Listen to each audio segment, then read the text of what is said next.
Okay. Yeah, we skipped last week because I think a lot of people were busy. But this week we have the manager of the Orange County um, Hooper Troopers. Sorry, Duho Sung. Welcome to the show, What's Duho. up, guys? What up, dude? Are you gonna sandbag today on the show, or are you gonna be a little bit more forthright with I mean, I don't how know good what, your team is? dude. I don't know what you're talking about, man. Ah, okay, okay, okay. All right, so I've we just got our been answer lucky. right there. Um, okay, yeah. So first, let's just talk about the matchup last week that you had. You were going up against the 4-0 Mars Chaos Company, right? The Yep. at the time undefeated. Um, yeah, they were top of the power rankings, and yeah. Tell me a little about how your matchup like played out. Like, what were the beats and what was big? I think a big thing was like the defense, right? Was that on Thursday? That's how it started, Oh right? yeah. Yeah. Yeah, that was the first thing. It No, gave I you. remember I'm this gonna say. I'm gonna vividly. say it gave you a great chance to sandbag right off the bat. So like that was actually a good thing for you. Yeah, exactly. So I can be in my element for that, right? Yeah, yeah, No, I mean, so obviously we talked about this a few times, but I was trying to drop the Ravens defense yeah, for yep. I think it was the Eagles. Mhm. Um, And I was trying to get the Eagles to play this past week instead of Rams because I was like, you know what, it's Thursday night. Yep. Like, it's a divisional matchup. It's a little bit weird. Yep. I know the Niners are banged up, but I still don't want to start them. Yep. Obviously, didn't have a choice. Went ahead and did that. Mhm. And yeah, it was a good opportunity for me to sandbag the rest of the week because, It I really mean, was. yeah, I mean, you look at John's team, right? He had that double stack with Mhm. Drake May and Josh Allen. They've been crushing it so far this year. And then I'm starting off with like a negative 3 points. I mean, fortunately, I had home field advantage, but like I think my team did pretty well. You guys let me get Rashad White, which is really nice of you. Mhm. Mhm. Um, I mean, if I didn't have Rashad White, I would have started Quinshawn Judkins. And if I look at the score right now, I probably would have lost this week against John if I didn't Yeah. actually have Rashad White. Close loss. So yeah. So yeah, very lucky on Sunday night. Yeah. Uh I for whatever reason, like I first I yeah, go thought ahead. what was interesting about like this matchup is that you guys actually made one of the earlier like something trades of the year, right? Like not like a free agent budget for a tight end kind of trade, like the Hmm. Diggs for what was it? Diggs and David Montgomery for Pickens trade, right? Yeah. Yeah, so I And I that one's was worked out pretty well for both of us. yeah, I was actually really interested if that was gonna swing the matchup because it was close enough where if John won, there is an argument that that trade was you know a deciding factor, but fortunately you did hold on. What do you think of that trade right now? Like what was your thought process going into it, and how do you feel like it's played out for you so far? Yeah, I don't know about this one honestly. Like um obviously David Montgomery's performed better than week one, Mhm. which is I think when I traded him, like Yeah. right after week one. Mhm. Stephon Diggs, obviously he crushed it Sunday. Yep. And like he seems to be on an upward trajectory. Mhm. But I mean the last 3, 4 weeks, if you look at Pickens' Yeah, stats, like Pickens has he's had been big for a you. touchdown every week. Yep. Massive. But then what's his face? CeeDee Lamb comes back in probably this week or next week. Mhm. So like, yeah, it's been a good run, but I don't know what's gonna happen afterwards. True. So like, I think long term, Mars is probably gonna benefit, but Mhm. short term, it's been very good for me. Yeah. I think the short term is like underrated though, because like, being in now a 3-1 position or what is it, 4-1 position? How many weeks are we in? Yeah, 4-1. Yeah, 4-1 position, that's like very big. Like you can talk about the future, but I think your team was uniquely positioned where you have the depth. Like you had Judkins on your bench, obviously. You have had guys like to fill in, even though you did a 2-for-1, and both guys were productive this week. But like if without Pickens, if one or two of those wins in the meantime get flipped, then you're in a completely different position right now. You're maybe scrapping in a different direction, and that depth would have been kind of wasted, right? Because you already had too many options or plenty of options, I would say, to play, even with the injuries, the trade away. Judkins not being activated until this week, like it really is like a pretty deep roster you built. So I think, you know, even if the future of this trade is slanted towards Mars, I think, you got what you needed out of it already. So like it's not something that I think you're gonna regret big time, you know? No. I mean, I feel like I've gotten so much more value out of my team than I ever expected. Um, I mean, you and I talked about this, like even in the preseason, right? I had like four receivers, five receivers that are kind of meh Yep. outside of JSN. And it's just like we got to figure out how to get like one or two of them to Hmm. be successful. Yep. I And feel you've like, hit the high end of bunch of guys, honestly. Like JSN's been, every bit as good as you could have hoped for. Um, yeah, I think Waddle, the Tyreek injury kind of, sucks for Hill, but I think it just makes Waddle a lot more consistent and like, less frustrating, even if he does leave the game with injury and stuff. Like he's still, so heavily fed during the week, during the time that he's in that it's big. And then like, yeah, like the big thing for you was like, can your wide receivers get by until, Addison maybe comes back and like stuff, breaks out for you? And the fact that you're 4-1 and then you haven't had perfect health, and you have Addison coming back, and Coker could be a contributor later on. Like I think you can't really be displeased at all with how that wide receiver situation played out. It pretty much was close to ideal, and big reason you're 4-1 right now. yeah, very lucky right now. Yeah. If so, let's pivot over to Mars real quick. What did you think? What do you think of Mars's team long term? Do you think it's like a true contender? Like is he the team that um you're as of right now like being like, okay, that's definitely like the main contender that I have to like kind of like think about an approach, or is he just kind of more of like part of a group of top tier that you're worrying about? It's a good question because I think, like, obviously he's been crushing it. Yep. Still has a really good team. I think he and I have very similar philosophies about how to build a team. Hmm. Yeah, I mean, But I think one of even the this week, he only lost by like 7 points, and that part of that was yeah, home field, so like it could have easily gone the other way. Yeah. yeah, exactly. I mean, the other thing that I think um, some of the other teams might have as an advantage is the number of keepers. Mm. So as we go down into the trade deadline, Yep. what can you actually give up to get what kind of assets? Like, Hmm. I don't know if John necessarily has as many great keepers there. Yeah, like Keenan I mean, Allen, obviously, Stephon Diggs, like right? those guys probably are, not drawing that kind of attention. And Yeah, really his main chip is probably Rome Odunze, and everything else is pretty up in the air on like how much a team is gonna value them, right? So yeah, I do agree that that probably does differentiate him a little bit. Like he's definitely, I think, one of the stronger teams right now.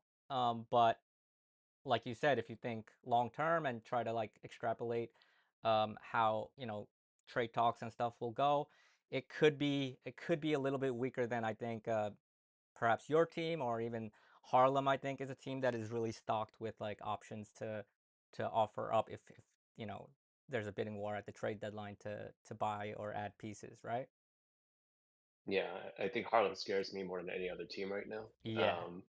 Like if he was 1-4, it'd be a lot better. Mm-hmm. But I mean, the fact that he's still kind of in the mix in that division, I don't know if he is going to repeat the same mistakes as last year in terms of selling. Like I think Mm-hmm. he's going to continue to ride with his team, Yep. and anything could happen, right? Like we're only in week 6 right now, Yeah. Yeah. so Very early. um, exactly. And Yeah. he actually has a ton of receiver keeper talent that if you wanted to go flip, Yep. provided that he has a good record, like Mm-hmm. I still think he's the scariest team that's out there. For sure. And we've talked about like how, injuries have affected a lot of teams, and Harlem definitely has been affected pretty early on, but none of the injuries are like super long term, right? CeeDee Lamb will come back, George Kittle will come back, JJ McCarthy will give them another option at QB. And some of the other injuries have actually gone in their favor with Najee Harris going down really opened up Omari Hampton until he got hurt this week too. But Scatterboo. Let's look at their team real quick. Like so as good as their team is, what went wrong this week? You think like like even though they're not completely healthy. Is there anything that you think is like kind of shooting themselves in the foot like every week? Like, is there a problem that's kind of you know, keeping them losing too many games relative to how strong I think that team still is, right? Yeah, I mean, let me ask you this, like, what did you think of the John and Mars or sorry, John and, Harlem trade? Because I feel like that has had a pretty big impact on the results of this week here. I don't know if you've True, seen Justin Fields' stats, if you've seen Marvin Harrison's stats, you true. compare that To against Daniel recap, Jones and Josh Downs this week. yep. To recap, it was Daniel Jones. Who else did he get? Pacheco and Uh, Braylon Allen, right? Who is gone already. yep, And he gave up Justin Fields, Marvin Harrison Jr., and who was the last guy? I think that was it. I think it was those 2 for the 3. Okay. Well, I mean, either way, those two had a better week this week than the options that I think he would have played instead, right? Uh, Yeah, yeah, if you say Downs and Marvin, yeah. So, yeah, and even Marvin Harrison last week kind of is getting like it's not pretty, but like he's getting some of the numbers. So, yeah, maybe there is something where kind of like they like right when they give up on a guy or trade a guy, it seems like that guy like does well. Like last year, like Jamar Chase was still good in the first half, but it was like kind of like frustrating and not popping off the way he did right after he traded him. Bijan I think has gotten a lot more consistent ever since they traded him. Like there seems to be a lot of these cases where they move on from a player and it starts hitting a lot more often for that guy. So yeah, maybe that is something that they need to think about, just their process. Like maybe there is something where they're kind of getting caught in the frustrations of you know how like frustrating some players are, yeah, but then like trading them at their low can often just mean that you're getting all the shitty parts of owning that player and then like not getting the come up, right? So maybe yeah. yeah, I think I that think yeah, go ahead. I think one of the issues with Harlem is that they don't fall in love enough with their players, Mm-hmm. and they just kind of view them more transactionally. Mm, So it's just like, you don't believe in the talent, you see the numbers, you see them underperforming for a number of weeks, and mm. it's just like, all right, I gotta cut bait, I gotta find somebody else. True. But then they're buying a high on somebody else like Daniel Jones, you True, know? true. I do think like they don't seem to really have like a their guy kind of guy, right? Like even in recent years, I don't feel like they've been like, oh, like this guy, I just have the utmost faith that this guy is the goods, and like sometimes you're wrong, sometimes you're right, but like it doesn't feel like it's kind of just seems to be like, oh, you've sucked for me, then that means like I don't like the overall package of like owning you in fantasy, and then that's when you trade him, and then sometimes it'll you'll just miss out on like the parts where they eventually find the success, because a lot of the guys they've traded away are talented, right? And even if they are struggling, sometimes you have to like push through those struggles and then you get the reward at the other end of that, right? Yeah, exactly. Meanwhile, you have a guy like Ply here who got freaking Justin Herbert, Devon Achan, Lad McConkey, like these guys are the ones that he's been sticking by for the last couple of years, and obviously they've been very successful for him this past week. And you got the Jamar Chase kind of revenge game here as well. So like, I mean, I think a few things have gone wrong for Harlem, Hmm. but they still have such a strong team that like, especially their division, it's kind of a toss up. You don't have like a second team that's really emerged just yet. For sure, for sure. Um, I I think I mean, I personally think they'll be fine. It's just a bad week. Yeah, I agree. I think on the other end of it, like Virginia probably did start like really finding success once they started like kind of having stronger opinions on guys, like the Achan trade that when where they went out and got him, like they paid a decent amount for him, I believe. Like he was obviously an exciting prospect and stuff, but um Quad didn't show any reservations about, you know, like pushing like selling all his ships for that, and then he's been a big part of why Virginia's been successful over the last couple of years too. So I do think that's maybe some kind of lesson that Harlem can take away. Like you got to kind of mix and balance, like players as like, oh, okay, they're outputting this kind of stuff, and then like you also kind of have to like have strong opinions on like, oh, like this guy's talent is like not showing right now, but I wanna believe in this like all the way, and I'm not gonna jump off the train whenever it's not the best, right? So Yeah. yeah, I think Kawhi is still like he's 2-3, right? Like he's definitely still in the mix. I think he's just too resourceful recently that I think you can't write him off. So that division really does feel like it got a lot more wide open with Mars's loss, because not only does it give a loss to the team leading that division, but we know that Mars has some ugly bye week situations coming up.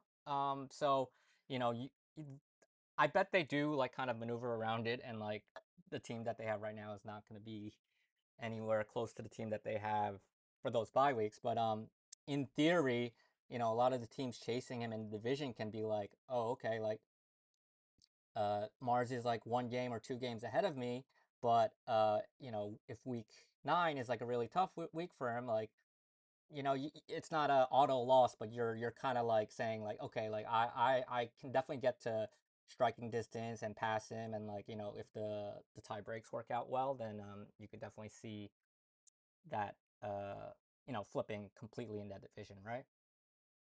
Yeah, for sure. Yeah.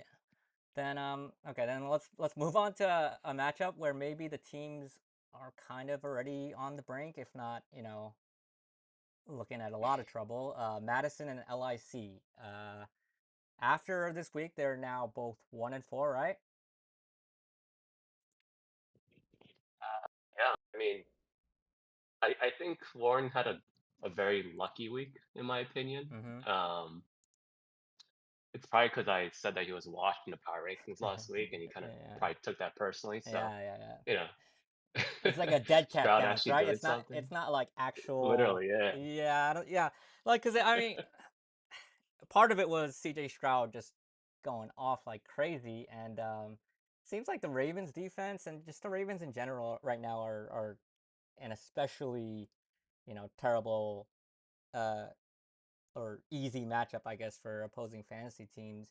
Um, I will say the Trevor Lawrence like showing a little bit of life means that I could see LIC kind of stealing a couple more wins long term, but I don't think enough came out of this week where I think they have the ability to climb all the way back into a playoff race. And on the other end, from Yeah. Madison, would you say this is kind of like too big of a blow to recover from, or do you think realistically, is there a chance that this team has the pieces to go on like a super run? I Yeah, I mean, I look at their team and I say this to myself every week. Like their team is still so good and Mm-hmm. it's so underrated, but their record just makes no sense. Yeah. Like I think they've had some bad luck thus far and losing some close losses. Mm-hmm.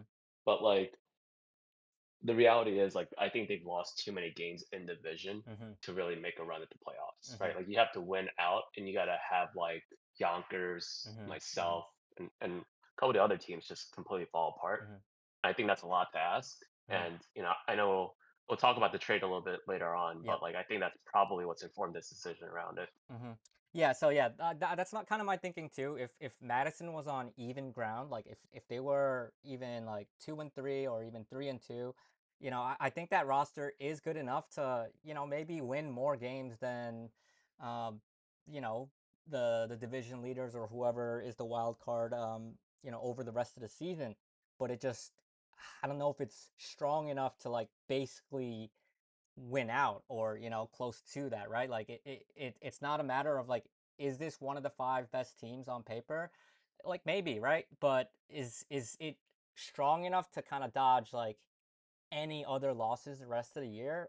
Probably not, right? That's it's just so tough in Yeah, this league where, there are no gimme weeks, and like I think this was probably one loss too many for them to recover from. But yeah, like you yeah, said, there's agreed. definitely a trade later that kind of, I guess is the result, I guess, of this big loss this week against a team, because if they won this week against LIC, they're kind of right in it, right? They're 2-3.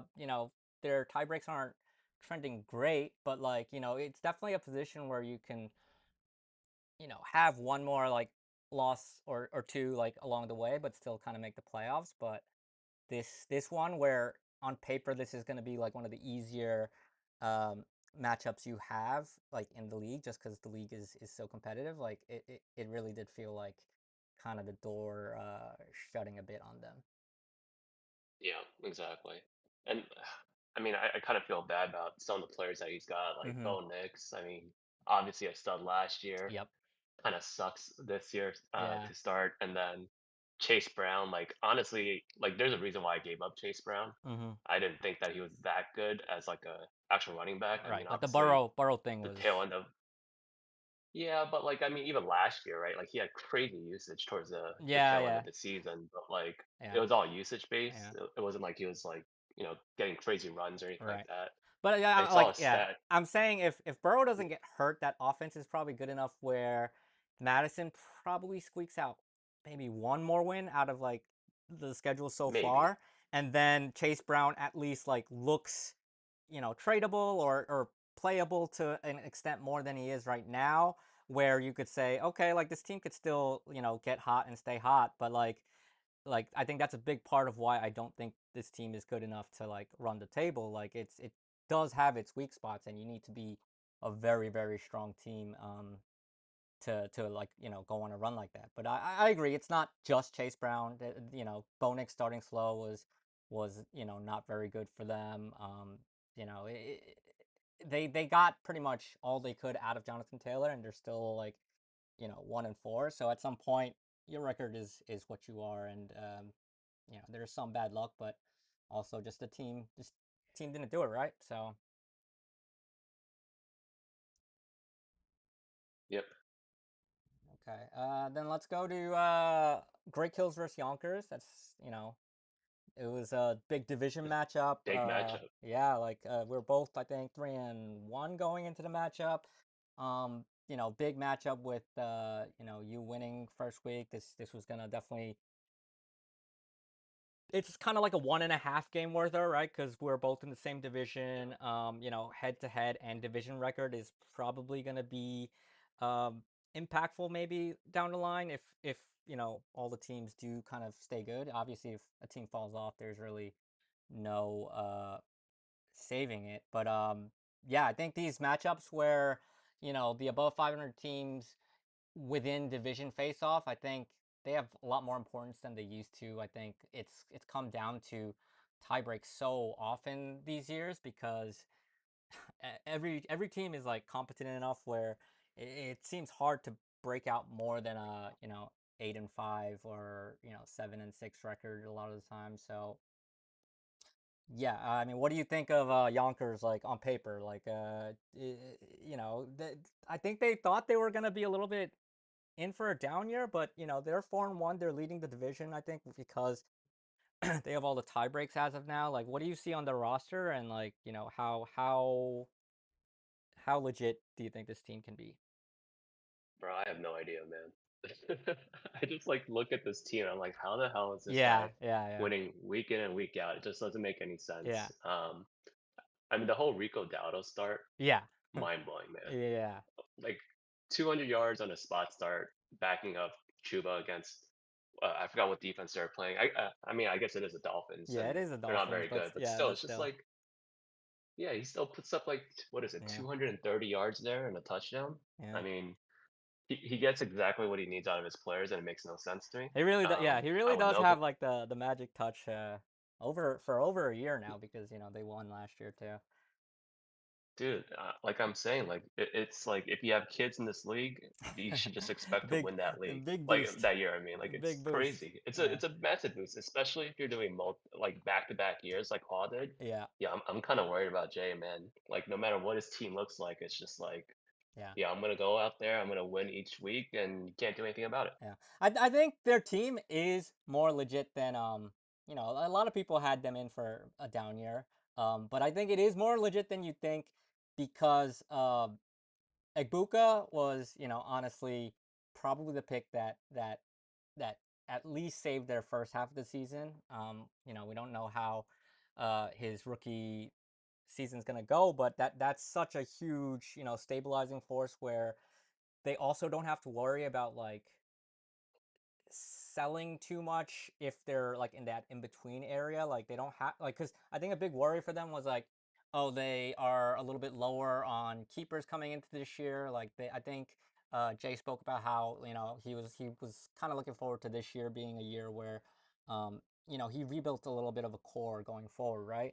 But Egbuka has kind of addressed two needs where he's been high end, uh, playable well, like a star pretty much in the first 5 weeks, and it gives him such a nice base for the future where he won't feel pressured to consider like keeper value too much in trades too. Not that he's like super uh active in that area, but I think that's big.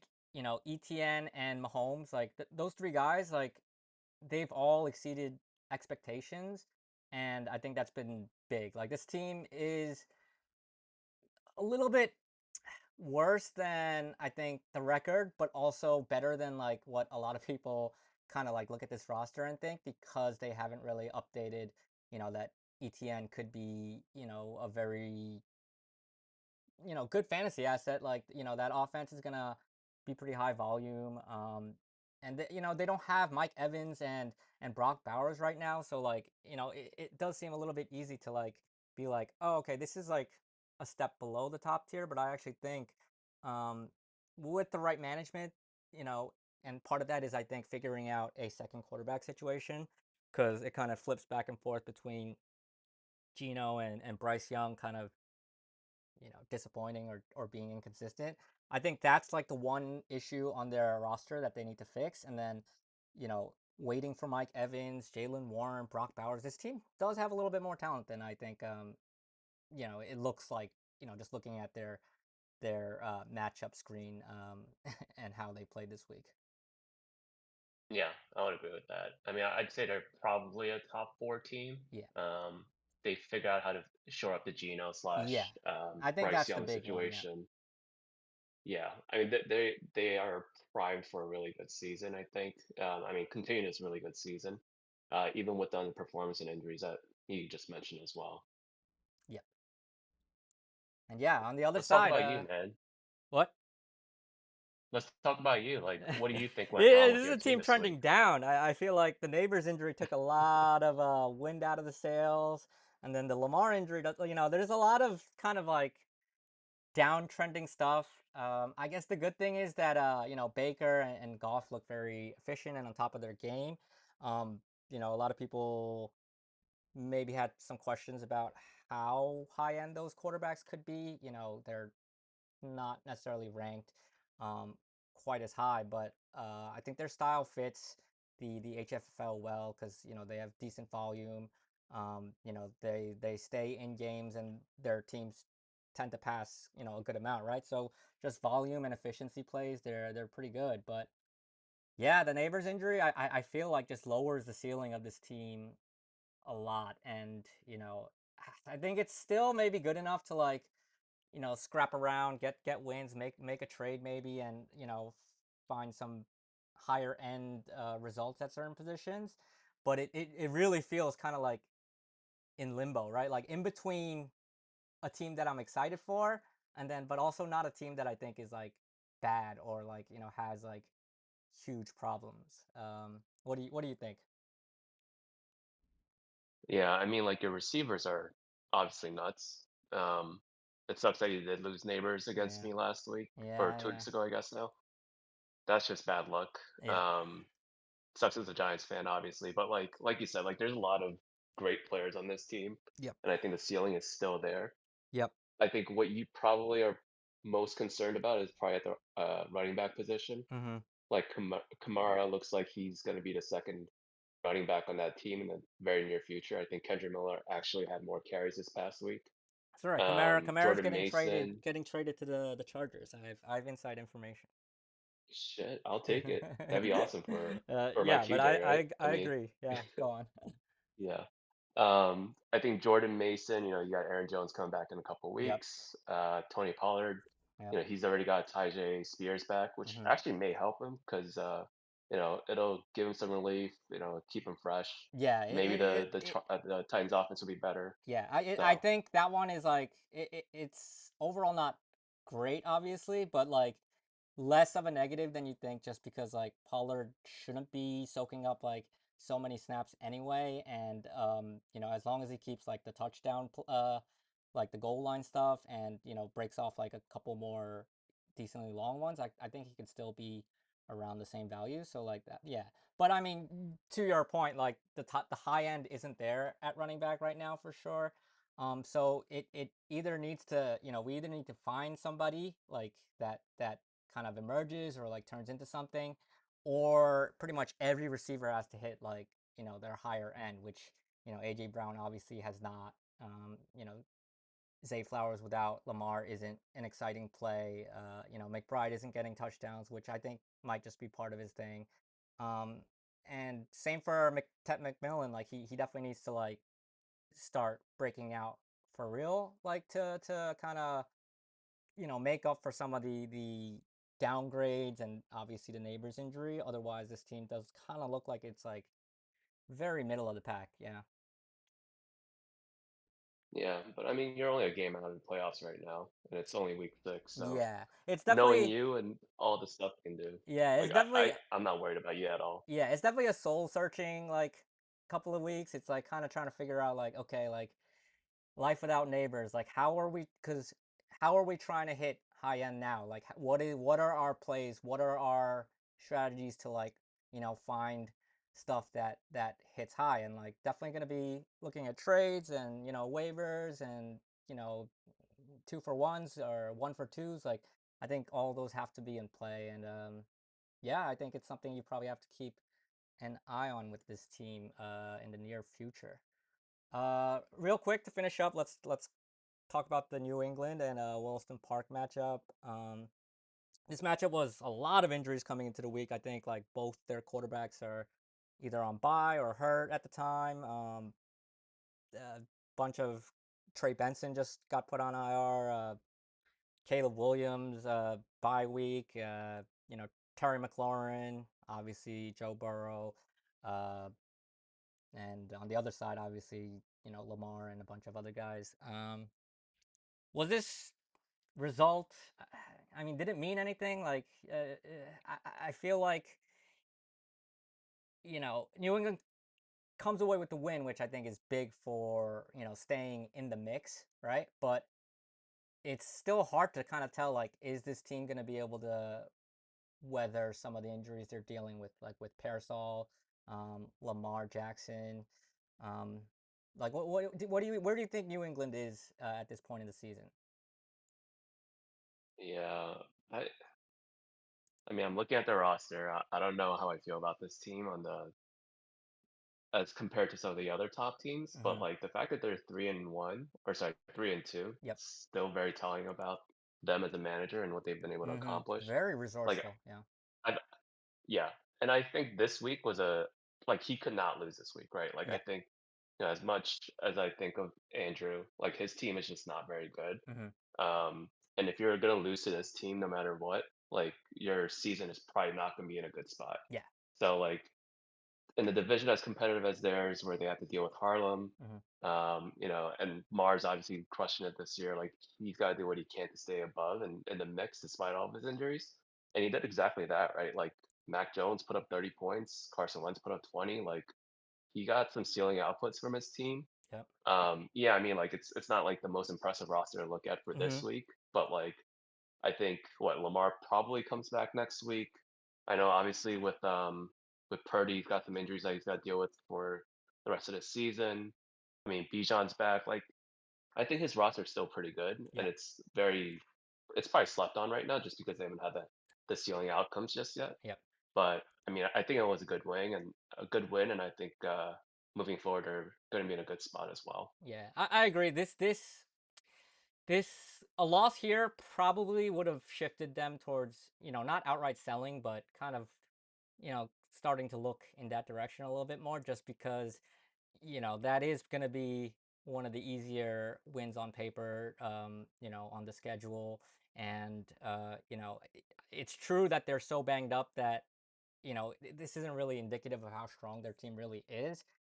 In the end, going to 2-3 with a loss against, Williston Park, that that lowers a lot of your potential outs with Harlem and Mars, and even Hawk, right, scrapping alongside you, um and knowing that Lamar and Purdy and Parasol could still be out for like 1 or 2 more weeks. Chuba Hubbard too. So like even if like their full strength team is good, sitting at 2-3 and still facing a lot of injuries, they would have been kind of on the brink of like, what do we do? Like we're kind of just stuck in like that um in between zone where we feel like our team is good when it's full strength, but who knows when that's going to be, and by then you might be 2-4, 2-5. Like at that point, it's just a very kind of depressing place to be. So I think this was like a big win for them to kind of hold off that timing. And like you said, like so resourceful to like find Jake Ferguson off waivers who has killed it since CD has gone out, or even the Mac Jones pickups, and Carson Wentz trade came in clutch too. Like it's not too easy to just find 22 fantasy points when you're dealing with like three QBs on bye or injury, right? Um, Yeah, so yeah, they're definitely like in a tough spot still, because I think not all their injury issues have subsided, but really huge to sneak that win out and buy themselves a little bit more time. I do wonder if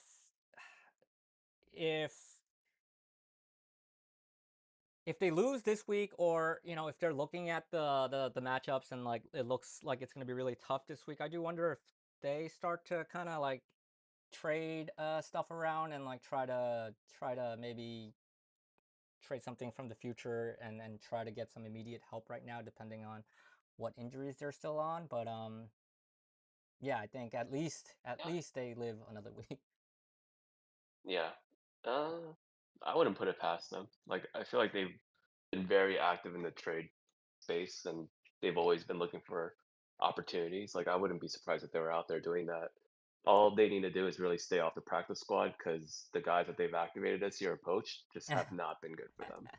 They do have a pretty bad uh, track record on that end. Even Woody Marks, I believe, got activated this week, and It's a solid 2 points, yeah, man. 2.65. That is actually interesting though. Like you have the room to like take at least one of those shots, if not a couple. But it does feel kind of like New England's at the point where they can't afford to take that many more poach shots, just because of how much dead cap and even future dead cap you're kind of stacking up, right? So it'll be interesting to see what kind of avenues they look for, to keep improving their team in the short term, because part of the reason that they're poaching and stuff and activating is because a lot of their guys are hurt right now. I believe Penix was activated during an injury. Um, Yeah. yeah, Tillman early on when their wide receivers were kind of out or questionable, and this time Woody Marks, right? So yeah, there is residual effects from poaching, you know, wrongly, and I do think that could be a factor in the next few weeks. Um, okay, so with that recap, Alex, if you're here, we can kind of go into the trade recap, and Yeah. Yeah, what's up, guys? How you doing? let's actually Yep. start reverse, and let's talk about the big one, since both of you are involved in that one, Yeah, and let's just kind of talk out sure. your thought processes and what you're expecting to see. So Alex, can you introduce the trade? I'm gonna try to change the screen so that it's following it. Yeah. Yeah, Madison traded with Orange County. Madison receives Aston Gianti, Kyle Pitts, and sends six fab. Actually, I wrote this wrong on the sheet. And OC receives Jonathan Taylor, DJ Giddens, who's the package with Jonathan Taylor there, and then six fab going to OC. Um, and I'll say just as an intro, we actually joked about doing this trade like 2 weeks ago, when before rookies were even eligible Mm-hmm. to Yeah. get traded. We were like, yeah, it's probably going to happen at some point this year, right? And Mm-hmm. then and then we kind of sped it in a little earlier than I expected to do it. But yeah, it's Okay. felt like it was kind of in the stars for a little while. So yeah, we Yeah. did talk I, about I this a little bit earlier.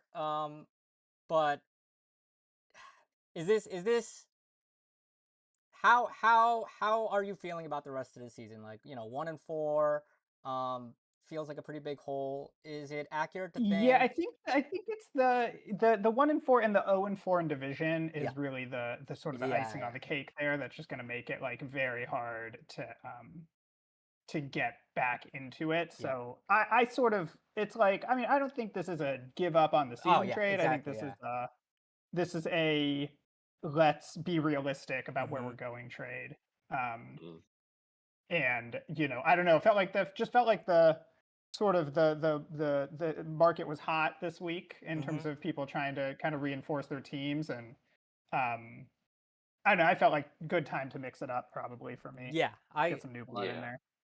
I think it's good I, for I for just, not even closing the door on the season. Like there are outcomes where, this doesn't like if your team independently of these two pieces kind of goes on a run, I don't think this like closes the door on like, it's a very competitive trade even if, you are trading for future value. Right, right. And Uh I do think in the world where my team goes on a run, it probably means that if anything, GNT's value is up. And if I like somehow end up like 6-4 at the trade deadline, mhm. I probably could flip and Yeah. get Oh, something yeah, back, yeah, for sure. Yep. like turn it around that way. Mhm. So And um for Duho, why now? Why not wait longer, I guess? Or, you know, did you pursue this more in terms of trying to get it done like specifically, between week 5 and 6? Or was it more of a, Alex led thing where he was like, this guy's about to go, like make your offer now, or you might not have a chance, like which direction was it more? I don't know. I think my ears were just hot for some reason, man. Like I feel like Alex and I probably approached each other at the exact same time. I think he was having some other discussions, I assume with John and maybe a couple other folks. Mhm. And I think everyone had that kind of interest right now. Mhm. Um, I think for John, it's just like, all right, I finally lost. Let's make a big trade. Let's kind of mix things up. Mhm. And for me, like looking at all the rosters, so I built out a spreadsheet of like literally every single player that I could be interested in every Mhm. other roster. It's been very fortunate for me that a lot of my players are, acting within the top 10 of each of their different positions that Mhm. like I really only want the best players possible. Mhm. So Yeah, yeah. like I no mean, matter your what team is about permutations are to come consolidating, with. right? Yeah, it's got Exactly. strong depth. You're not looking for another, playable guy. You're looking for, a guy that wins you weeks. So definitely one of the Yeah. best targets is Jonathan Taylor at 46 salary. That's like, yeah, it's really a piece that, at least on paper right now seems like it would have been one of the most sought after pieces Yeah, at some point anyway. Yeah. exactly. And I think it was partly to ensure that Jonathan Taylor didn't go to anybody else. Like Mhm. I wanted him, Mhm. obviously, but then I also saw it as like a benefit for Alex. Like it just made too much sense, right? Like Yeah. he downgrades a little bit. It's still borderline RB1, top end RB2 player that he's getting back. Yeah, yeah, I for get sure, yeah. my the best running back besides CMC, and like it just made sense for both of our rosters to Yeah. continue to stay competitive while also doing what makes sense long term. Yeah, so So like, you wanted to beat John in the week 5 matchup, and then I mean, that was it wasn't yeah, enough, so you were like, let me also beat you to a trade that you might, be interested in. So yeah. I mean, of course, like anything that's sticking to John, like I'll definitely take advantage of. for sure, for sure. I don't know a ton about how interested John was and stuff, but I know for sure he was itching to kind of, get the bad taste of his first loss out of his mouth. And, he was pretty pumped for maybe getting a trade done. And then to have it, sniped away by you, he's definitely shaking his fist in the air right now. So yeah, I think that was like a very interesting dynamic how, you played him this week. And then, the rumors were that both the guys were being talked about with trades, and then yeah, you winning out was big. I was a little bit surprised that GNT was made available like this early, but like you said, if you're combing the league and like your favorite eventual target is going to be Jonathan Taylor anyway, like there's really no point in waiting. There's only a point in waiting if you think, oh, like I can get something I like even more than Jonathan Taylor with GNT as a chip later on. But yeah, I mean I kind of see where each team is kind of like thinking, it's not gonna really get better for me uh in either direction, and that's how we see like a week 5/6 pretty big keeper slash star player trade. Yeah. And it also helped that I'm facing Daniel Jones this week. I didn't realize Mm, until after I made the trade. mm-hmm. So like if I want to make sure that Diaz isn't going out there making big trades and For try to stay sure. competitive and then eventually win, Yeah. like I gotta do what I can to beat him this week. So I think that's like probably an underrated part of our league, right? Like a lot of times, like you're not just making trades. I mean, you are making trades obviously for your own team and to like benefit it, but there is an element of like, I got to make this trade so that someone else doesn't make this trade on me, right? And then all of a sudden you're facing, you know, a very beefed up team, and all of a sudden like you're looking at like, oh shit, like if I made that trade, I would have flipped my chances of winning this week.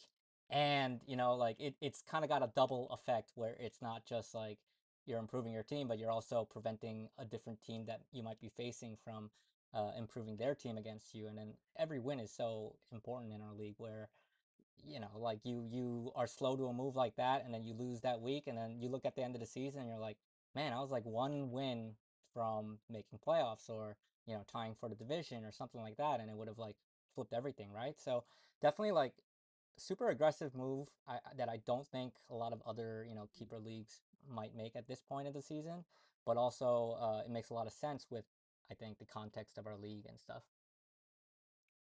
yeah. Honestly, the real prize though is probably the $6 fab. Are you low on I don't know Fab? if you've seen my situation.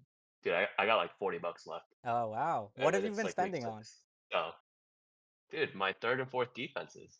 Ah, oh, you're right. I was like, it's not like you spent like 18 on Jake Browning. Like, what are you so low with? But the Rashad White 10, that's a good chunk. And obviously the defenses are not cheap out there. So, um, Yeah. yeah, the six fab is pretty big. Dude, It'll keep you in the mix for more defense spending, which I think at this point your roster doesn't need a ton more than that. So, in that sense, yeah. it's good to kind of be able to focus on that area. Yeah. I mean, I'm not used to being at this rank at this point in the season. Hmm. I'm used to being like the bottom half of teams. So like I'm just spending a little bit less in terms of fab because I'm thinking I'm gonna get these players. But True, I'm true, true. gonna, I've been winding up spending like $1 or $2 more for every player, and it's just Mm, adding up now too. So true. Duo started 0-4 last year, 1-3 the year before. You did start 3-1 in 2022, and you got second place. So it's definitely kind of like that year more than some of the more recent years. So yeah, when you see your chance, yeah, I think being aggressive is very much the right move in this league, because like you don't get that many like not every chance is every year is a chance to compete. It's not like, even if you Mhm. are one of Mhm. the, smartest teams, there are going to be years where you just don't have it, and you'll regret not being more aggressive in the years that you're even in the mix, right? So yeah, I think it made a lot of sense for both of you guys. Let's go back to September 25th now. That's, I think, the start of where we left off. And Yeah, yeah, this is a good one. yeah, this, I think we kind of mentioned it when covering the teams too. But yeah, can you read it out for us, Alex? Yeah, yeah. So September 25th, this is Mars trades Daniel Jones, Isaiah Pacheco, Braylon Allen, and two Fab going over to Harlem and gets back Justin Fields, Marvin Harrison, and Blake Corum. And yeah, I mean, I think when I saw this, I felt like this was one of the most lopsided trades So far? of the year so far, and Hmm. I still kind of feel that way, that this is probably one of the most lopsided trades of the year so far. And it's Which obviously side? not like massive in terms of like the players involved aren't like the biggest names in the world, Yep. but I don't know. I just felt like it's like like we're betting on Daniel Jones being better than Justin Fields the rest of the season here so much that we're willing to take like what I think is kind of like Pacheco and Allen are like negative value pieces right now. And that's kind of how and then we're also giving back Marvin Harrison, which is I mean, obviously he's frustrating and Hmm. annoying to watch, but he's still like very startable, playable receiver. Yeah. He's in the top 30 probably Yeah. in any given week, if not higher. So like, yeah, like to me, this was just like it felt like a lot going back to Mars for Daniel Jones having what was like 3 out of 4 good games, 2 out of 3 Hmm. good games or something when they made the Yeah. trade. Yeah, I think at the time, even Pacheco and Braylon Allen seemed like kind of like toxic assets. You're dumping them to kind of not have to eat the cap hit for cutting them later on, or just clogging up your roster at a certain point.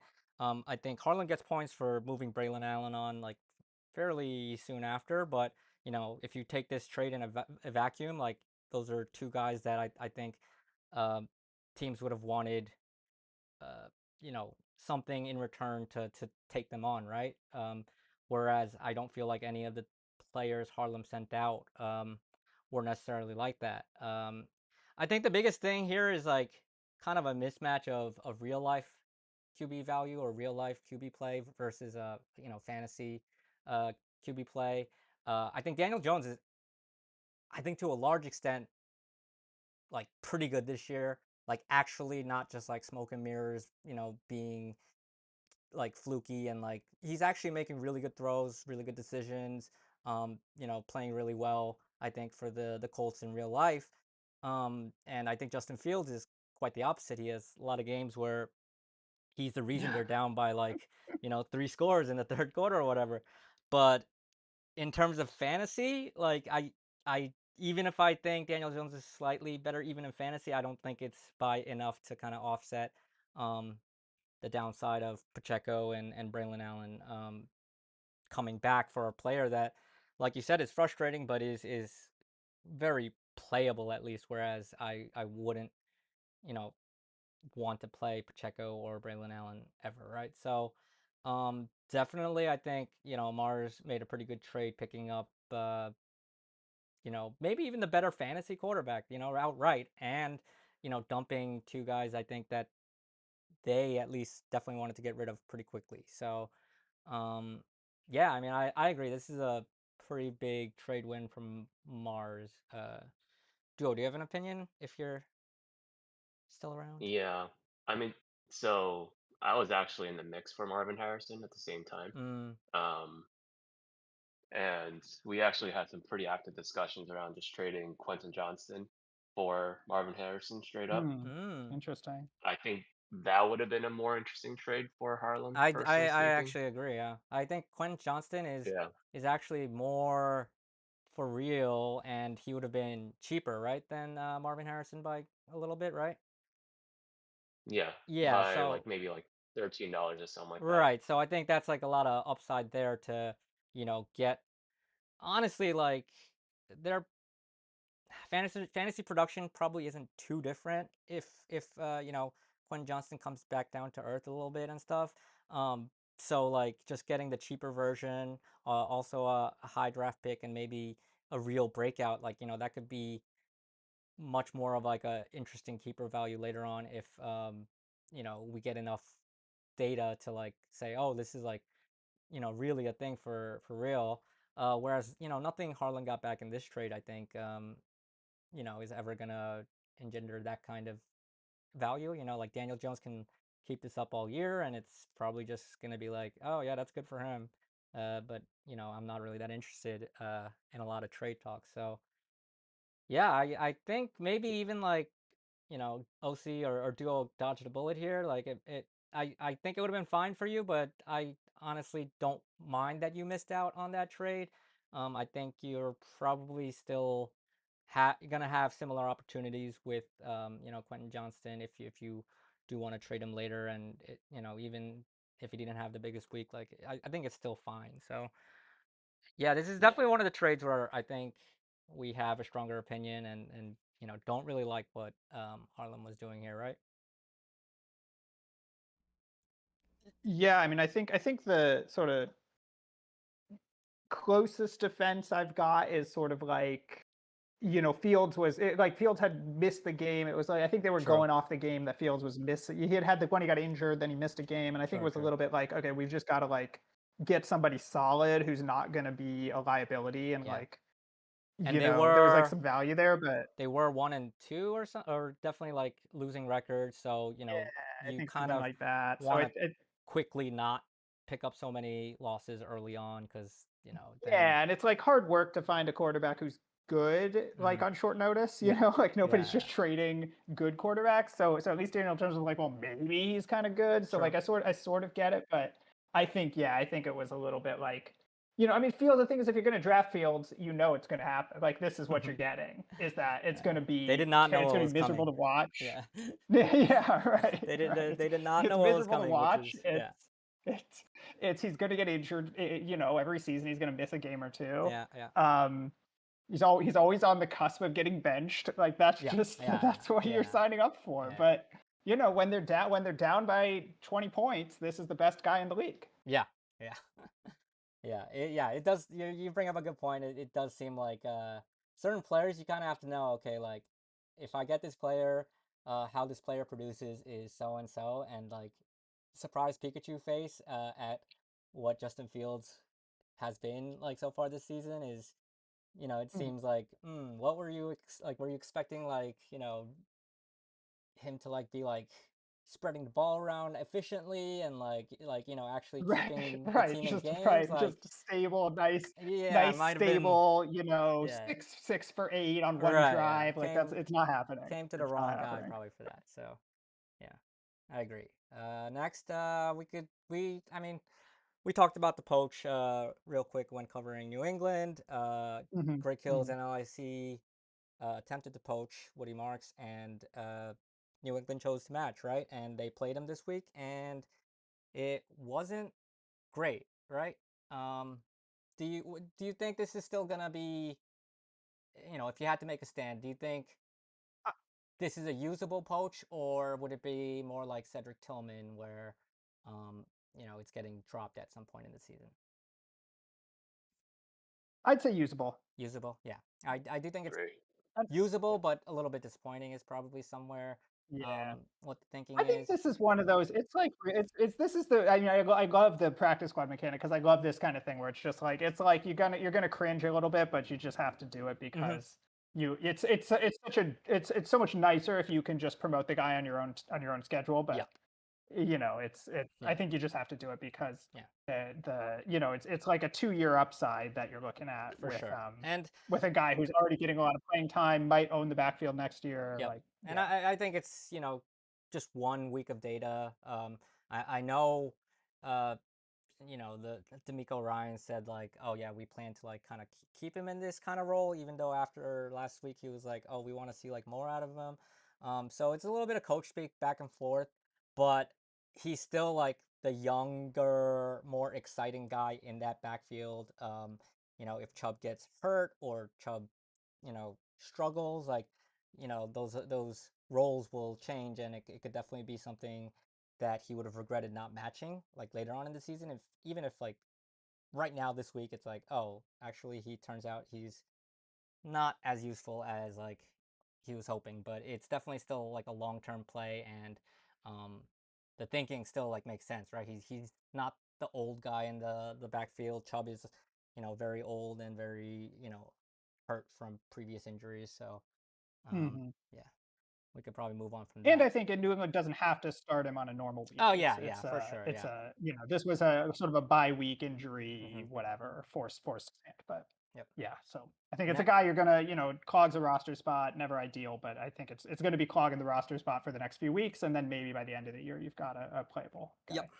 Next is the Braylon Allen, Kayshawn Booty. Kayshawn Booty got traded. I actually dropped right after this trade, I think, in waivers. So Hmm. it was pretty much just a dump of Braylon Allen. Um, Hmm. I mean, I even before the injury, I didn't really see a ton of standalone value in Braylon Allen, just because I don't think the Jets offense is good enough, or playing from ahead enough where I want to ever be playing two running backs. And if this is a handcuff situation, um we kind of saw that, like, even like they just Isaiah Davis just kind of takes whatever role that was vacated, and I do sense that it's kind of gonna be like that regardless of whether he got hurt or not. And Braylon Allen is fully guaranteed, and a little bit expensive for a handcuff, right? So I didn't really love this for Virginia. Is there any context that you might want to sprinkle Yeah, I for? mean there are rumors about Brees Hall getting traded Okay, yeah, that's recently, true. True. so I think that might have probably played into his thought process. Mm-hmm. But I do think it's funny that he's had a second running back that he's traded for this year that he might not actually get to play. Because I don't know if you remember, he also traded for DeAndre Swift in the preseason and Yeah, Yeah, realized, oh that's right. shit, yeah, I can't keep that many people. yeah, yeah, So yeah, he's wasted a lot of cap space yeah. this year A on little these bit kind of things. sloppy for Virginia standards. Definitely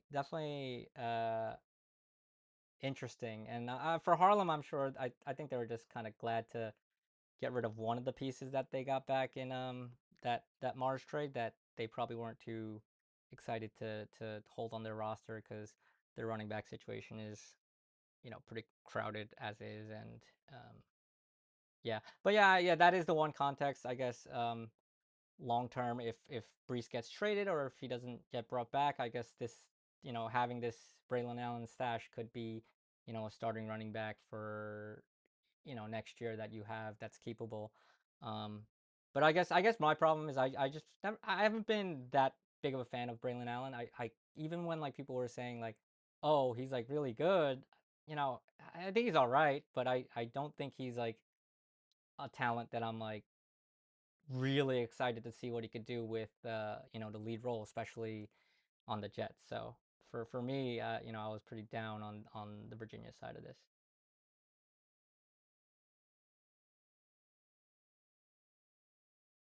Um, Okay, so the next trade was, Wentz for Fab. Just, you want to tell us the context, just so people remember? Yeah, the New England gets Carson Wentz from me. I get three fab. This was it. New England needed a starter. It's like Oh Lamar got yeah, injured, Purdy got injured. It was yeah. just like they just needed a guy. This was just for last week. Yep.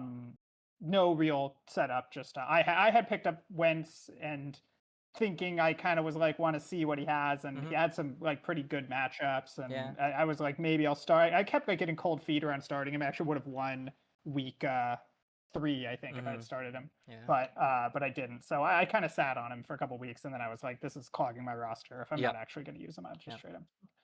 Fine Pretty trade. straightforward. Yeah, I think New Yeah. England. I got It's good I to think I get an paid 2 fab to pick him up, uh, so I got plus. 50% return Yeah. holding for 2 weeks. Right. And I think for New England, if you're going to waivers needing maybe two quarterbacks to pick up, like, it's always good to kind of like, even if the price is Hmm. a little high, which I don't necessarily think this was. Like, it's just good to kind of get one squared off, and then know like, okay, like I can place bids for one more quarterback that I need to like start this week.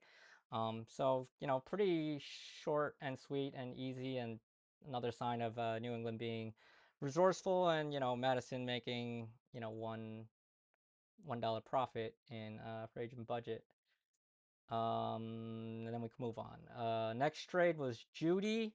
This one's a little bit more, I think, impactful. And it's between you guys, so you guys could, talk about who approached who with this. What was the thinking for each side, I guess. So I think I remember Alex complaining about you getting Isaiah Bond Mm-hmm. for like five Yeah, bucks, So that's you right. were and like, then this I guy approached loves, Alex. this guy loves Cleveland receivers. Yeah, You smell blood, and Browns receivers, bro. yeah. Yeah, so I was just like, hey, like, you want Judy for like $5 bad? And then he's like, kind of thinking about it, going back and forth, and then we eventually landed on three. Mm-hmm. And then I guess he was generous enough to give Xavier Scott to Andrew here because like he was missing a roster spot. Yeah, yeah. So we had to figure out this three-way Yeah. trade, and it worked Then out. but then I was like hey, I'm gonna drop this guy. I see you don't have a running back this week. Do you want to just pick him up for one fab? Yeah. He's not very good. Like whatever. He Yeah, was like, yeah. I don't know who he is. Let me Yeah. see. I'll go look it up. He's like, all right, fine, one fab, whatever. Yeah. And then he gets negative points, and I Yeah. was like real worried that he was No gonna way. lose by Yeah. 0.1 or something. And that stupid Yeah. thing. I was Unlucky, like trying but to do him a favor, and I'm yeah. like, But in theory, it wasn't like, oh, this guy's gonna suck yeah. for sure. He And did look like, he was getting like a decent yeah, because receiving work. Mason fumbled and then he Yeah. was getting a bunch of touches and I was like, Yeah. all right, Yep. here we go. Like I did a solid here. Got Yeah. a guy who's actually getting some work, and then he had Yeah. the worst fumble. Oh man, uh, Judy I didn't making realize he finished 18, negative.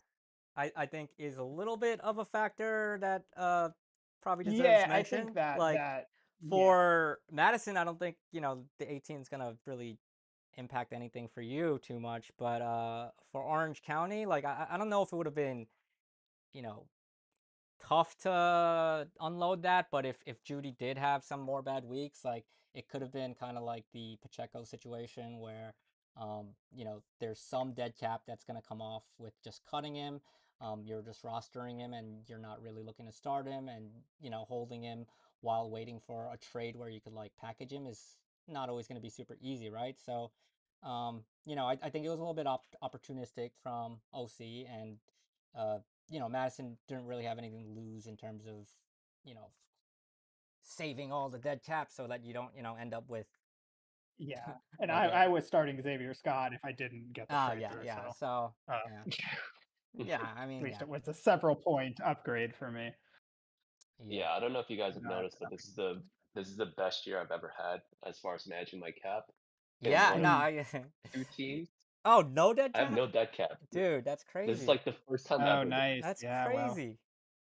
That's actually kind of crazy that you have zero. Like you live with like 30 to Mhm. 40 like by week 2, like pretty much every year it feels like. So, Yeah, $100 2 years ago, man. yeah. Yeah, and dude, I think coming back to like you getting Jonathan Taylor, like that's such a cheap and affordable piece. You really still have so much room to add at the deadline, especially Judkins could be a chip, Bucky Irving could, you have a lot of stuff that I think you could still throw around to make an even bigger splash later on. So yeah, I mean you sandbag, but I actually might think you're the favorite right now, like outright. Nah, dude, don't say that. Don't put that out Let's put there. that, Madison. Alex, who do you think is the favorite right now? Since we didn't get to talk to you while we were talking about all the other teams, if Ooh, if there's a man, that favorite is a right good now, who is it? question. Yeah, if there's I don't think there's a Yeah. favorite to versus the field, Yep. but Yep. Yep. Yep. I definitely. if I was to pick one team, I would pick Orange County I think and so. then Harlem second. I think Yeah. so too. Yeah. I think that's pretty accurate. Just And because. I would pick Harlem if they had the same record. If Harlem was four Oh and yeah. Mm, one, I would pick them. But I think there's now like a very real possibility of missing the playoffs, and so mm, that I think holds it down a lot. yeah. That's But if you pretty. were just like the season starts today, everybody's 0-0, I think I'd pick Harlem as the favorite still. Yeah. Agreed. Yeah, That's pretty same here. fair. Okay. Let's talk about the poach. Brashard Smith. Mars came in offering a poach for Brashard Smith. Alex, did you think about this hard, or was it kind of like, snap decision? Like what? Yeah, I thought about it pretty hard. I thought about it pretty hard. I Mm-hmm. think at the end of the day, I was just like, I have a lot of salary to play around with. Yep. I'm already trending toward the wrong direction this Mm-hmm. season. I don't really want to let an asset go for free. Yep. Um, so I was just like, I should, if I lose the dead, if I eat the dead cap, I'll eat the dead cap. But Yep. I just it's, felt like it was it's too much of an asset to throw away right. I for think just the comp pick. you can definitely eat like one or even maybe two Yeah, like of those decisions. It's like it's not really gonna impact you in a noticeable way. You just have to start thinking about like okay, like maybe I shouldn't match this if you have like multiple kind of hmm cuttable contracts for next hmm year. But if you don't feel like there's a lot of that in your future, like even a longer shot player that has a little bit of talent, which I think probably fits Brashard Smith. I think it's worth you know because the alternative is like if he turns out to be something like really good, it'll just annoy you for such a long time that yeah, more than right, like the right. four dead cap or the five dead cap next year is gonna really stick on your mind. So yeah. I wonder who's the I don't know if you guys know have an idea off the top of your head. Who's the best player that was acquired via poach in Oh, the in the in the history of the league? So it's only like a I 4-year thing or Yeah. whatever. I know very well. Rashi Rice. That Rashi was Rice week one. probably, Like although the half fired. Oh, suspensions and yeah. injuries have kind of made it like so that he Yeah, hadn't that he didn't returned. end up being like a multi-year keeper. Yeah, it hadn't returned as much value, but in terms of pure like best player that was acquired via poach, Right, it is probably right, Rashi right. Rice. Yeah, That's a good one. and that was funny because Duo tried to poach Sky Moore from John first, I think, earlier in the year, Yeah, that was and great. John let him go, right? Did he? Did Yeah, he did. yeah? I gave So him a 2-year contract too. yeah, so Duo got Sky Moore poached from John, and then later on, I think it was John. John tried started the poach for I believe Rashi Rice going the other way, and Duo thought about it and then didn't match. And he either got traded from John or maybe somebody else came in with a higher priority. But I'm pretty sure John um, got you on the back end for that, and we are like, oh, Chiefs receivers, Yeah, these guys are trying to poach each other's Chiefs receivers, and Duo came out way worse on that end because he had two yeah. years on Sky Moore and he didn't match Rashi Rice. So that one is probably the most Well, memorable one so far. But yeah, it's interesting though, cause like that trade or that poach that happened actually like I think middle of the game, like I think around yeah, halftime. yeah, So I like think he like caught a touchdown and John did it like yeah, yeah, right yeah. after that. It was fun. It exactly. was definitely one of the funnier ones. I remember it being just because the Sky Moore earlier in the year factor plus the uh yeah, and at that point like Chiefs receivers were so all over the place that like it seemed like oh Rashi Rice caught a touchdown, but like this is just like the Sky Moore thing where he's gonna look decent for one week and then not do anything some weeks, and then like it's gonna look a lot uglier in a few weeks. Like it wasn't as like oh like Rashi Rice is gonna be a thing because they had missed on so many like decently high pick receivers that like even like second round picks or first round picks were like oh like you can't trust the Chiefs thing. So it was funny how Duho got cold feet on matching that, and then yeah, Mm, probably the biggest one that resulted in anything, even though Duho is probably best known for poaching, right? Yeah, Yeah, it's just karma right there. yeah. So then Madison, these are all this week or within the last two yep, days, right? So yep. Madison, 3 fab for Juwan Jennings. Any context? I think Harlem needs to fill a roster spot, and we were throwing around some names, and I kind of had to remove a roster spot. Okay. I was starting to get some crunch. Yep. Just kind of I don't know. Jennings, it's felt like a guy who's having trouble staying on the field, so was Yeah. happy to get anything back. Mm-hmm. Yeah, and you're not really so focused on the short term. So even if he is something this year, like just unclogging roster so you could kind of get it fresh Be a fresher little more pieces. Yeah, flexible. yeah, just Exactly. yeah, churn Exactly. through more of the un undecided pieces out there that could be something, and like it's probably Mm. the flexibility matters probably more to you than it does for a lot of other teams. Kelsey, six fab. Um, I mean, any thoughts?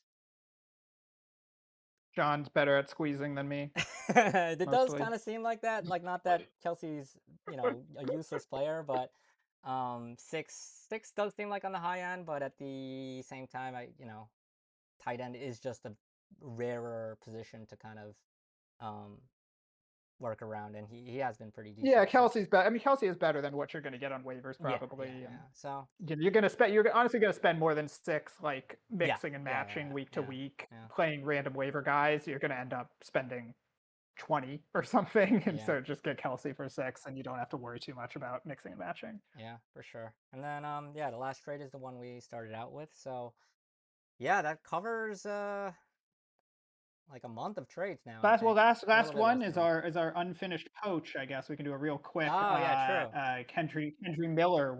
Are you matching if you're Harlem? If I'm Harlem, probably I am, just because I don't know their cap situation too well. I'm gonna take a peek real quick, but especially I think Kamara picked up an ankle injury right now, and it just does seem to be kind of trending where Miller could be something. Hmm. As long as you don't have too many, and I don't, yeah, they don't have dead cap for this year or for next year yet. So I think Henry Miller is somebody that um, I would personally match and figure out later. Like at worst, you're probably going to be able to trade him for fairly easy, and if not, it's I don't think the cap is going to be a factor in anything they come short of this year or next year. So um, I would.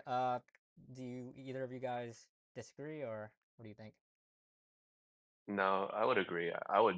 I actually think he looks really good this year. Yeah, The he offense does is a look pretty little bit good. better. Yeah, Yeah, like the offense is a little bit better than I expected as well. Like I don't think it's a bad idea to actually match and then also see what his upside might look like for the rest of this year because for sure. he might Yeah, actually be a league winner I just based so on what yeah. I've seen. So I think even if Kendry Miller ends up sucking like terribly, and like like I think you'll be able to trade him by attaching something small. Like if you really just don't want that dead cap, like for no reason at all, like that contract isn't going to be big enough where it's gonna cost you a lot to move him.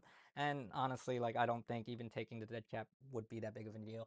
And if he does suck, it's probably because he gets hurt, which means he could probably just be stashed on the IR until later in the season, which is like fine too, right? So yeah, for a lot of reasons, I think the Kendra Miller poach probably should match, but I do know that Harlem does have a lot of running backs kind of already on their roster, so that probably is the only reason that they might consider passing, because CMC, uh, Scatterboo, and Bill, and eventually Hampton, and uh,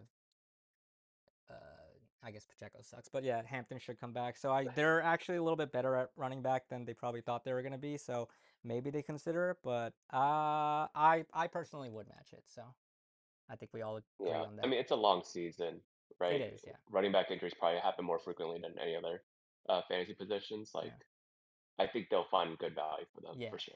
Basically, any running back that is like second on a depth chart and isn't like running like a 4-4 like 8, like I it probably has some value like on most rosters. Like it's definitely a little bit speculative every time, but it's that's the price you have to pay to speculate. You're gonna have to commit a little bit of potential dead cap, but I think this is pretty much an easy match if you ask me.